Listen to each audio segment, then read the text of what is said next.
አሰላሙ አለይኩም ወራህመቱላሂ ወበረካቱ። እንኳን ወደ ቻናሌ በሰላም መጣችሁ። ዛሬ ይዤላችሁ የመጣሁት ቪዲዮ በጣም ልብ የሚሰብር ግን ደግሞ ለእያንዳንዳችሁ የአመታት ልፋት መዳኛ የሚሆን እውነተኛ ታሪክ ነው። ቻናሌ ለምን ሞኔታይዜሽን ከክፍያ ተነሳ? እኔ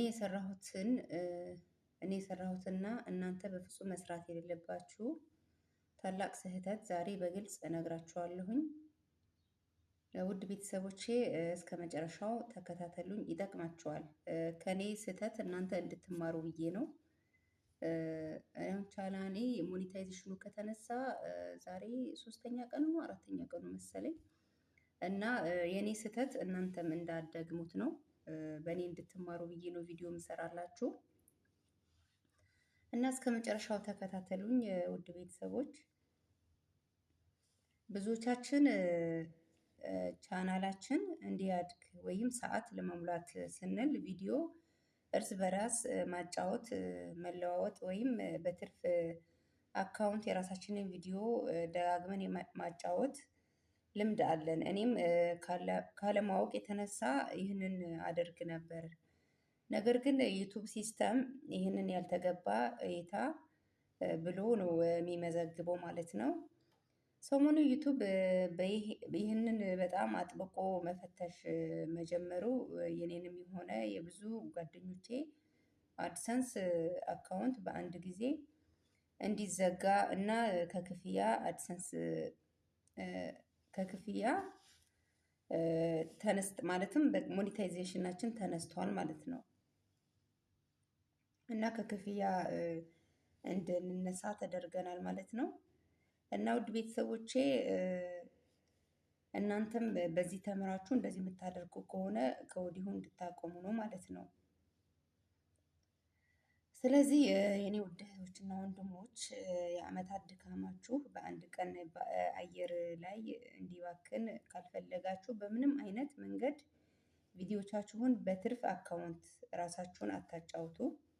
ከሰው ጋር ሰዓት እንለዋወጥ እያላችሁ ቪዲዮቻችሁን ፕሌይሊስት እስከ መጨረሻው ክፍት አድርጋችሁ አትተው ማለት ነው። ዩቱብ የሚፈልገው ሰው በራሱ ፈቃደኝነት መጥቶ ወዲያው በፈቃደኝነት መጥቶ ወዶ የሚያየውን ተፈጥሯዊ ኦርጋኒክ እይታ ብቻ ነው የሚፈልገው ማለት ነው። እና ውድ ቤተሰቦቼ በእኔ ቻናል የተፈጠረው ችግር ይህ ይመስላል። እኔም ባለማወቅ አጫውት ነበረ፣ የራሴንም በራሴ ትርፍ አካውንት አጫውት ነበረ፣ ከሌላም ሰዎች አጫውት ነበረ እና ይህ ስህተት ብዙ ሰዎች ይህን ነገር እንደሚያደርጉ አውቃለሁኝ። ለዛ ነው ብዙዎቻችን ከዚህ ድርጊት መቆጠብ ስላለብን ነው በእኔ የደረሰው በእናንተ እንዳይደርስም ከማሰብ አንፃር ነው ይህንን የምነግራችሁ ማለት ነው። ታውቃላችሁ ዩቱብ በጣም ድካም አለው፣ በጣም ልፋት አለው እና ያወቅነው ነገር ደግሞ ማሳወቅ ግዴታችን ነው ብዬ ነው የማስበው። ይሄ ነገር እኔ በትክክል ባቅ አላደርገውም ነበረ እና እንግዲህ አንዴ ሆነዋል። አልሐምዱሊላህ አለኩልሃል ኢንሻአላህ ቻናሉ ይስተካከላል ብዬ ተስፋ አደርጋለሁኝ። እንደነገርኳችሁም ይግባኝ ጠይቄያለሁኝ እና ሳምንት ወይም ከሳምንት በላይ ጠብቄ ተብያለሁኝ። እንግዲህ ኢንሻአላህ ውጤቱ ጥሩ እንደሚመልስልኝ አድሰንሱ ተስተካክሎ እንደሚመልስልኝ ተስፋ አደርጋለሁኝ። እንግዲህ ሁላችሁም በዱአ እርዱኝ እና ይህን ስህተት ዋና እኔ የምፈልገው ይህንን ቪዲዮ ልሰራ ያነሳሳኝ እኔ የሰራሁትን እያንዳንዳችሁ በውስጥ የገባው መንገር ያው አልችልም። እንደገና ደግሞ ሌላኞችም እንደኛ እንደዚህ ዩቱብ የሚሰሩ ልጆች ስለሚኖሩ ይማሩበታል ብዬ አስቤ ነው ማለት ነው። እና ከዚህ ስህተታችሁ ተቆጠቡ፣ ዛሬውኑ አቁሙ ማለት ነው።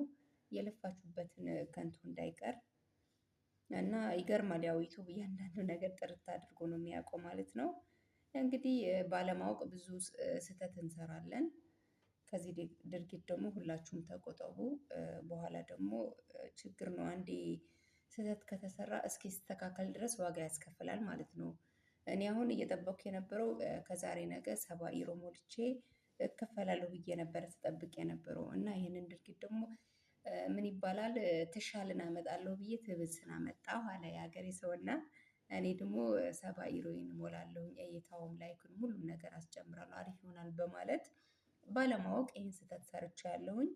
እናንተ ደግሞ ከዚህ ስህተት እንድትቆጠቡ ብዬ ነው ማለት ነው ዋናው የቪዲዮ መስራቴ ምክንያት ማለት ነው። እና ሁላችሁም ተማሩበት፣ ሁላችሁም ከዚህ ስህተት ተቆጠቡ እላለሁኝ። እኔ አሁን እንግዲህ ስህተቴን አውቄ ለአክሰስ ይግባኝ ፎርም አስገብቻለሁ። ውጤቱን በትዕግስት እየጠበቅኩ ነው። ይህ ቪዲዮ ለእናንተ ትምህርት ከሆናችሁ ላይክ በማድረጋችሁ እና ለሌሎች ዩቱበሮች ሼር በማድረጋችሁን አትርሱ። ቻናላችሁ በንጽህና አሳድጉ። እንግዲህ አላህ ሁላችንም ይርዳን እላለሁኝ። ስላዳመጣችሁኝ አመሰግናለሁኝ። ሁሌ ለምታደርጉልኝ ድጋፍ ከልብ አመሰግናለሁ። በያላችሁበት ሰላማችሁ ብዝት ትርፍርፍ ይበልልኝ። ሰላም ሁኑልኝ። ድጋሚ በሌላ ቪዲዮ እስከምንገናኝ መልካም ሁሉ ተመኘሁላችሁ። ቻው ቻው።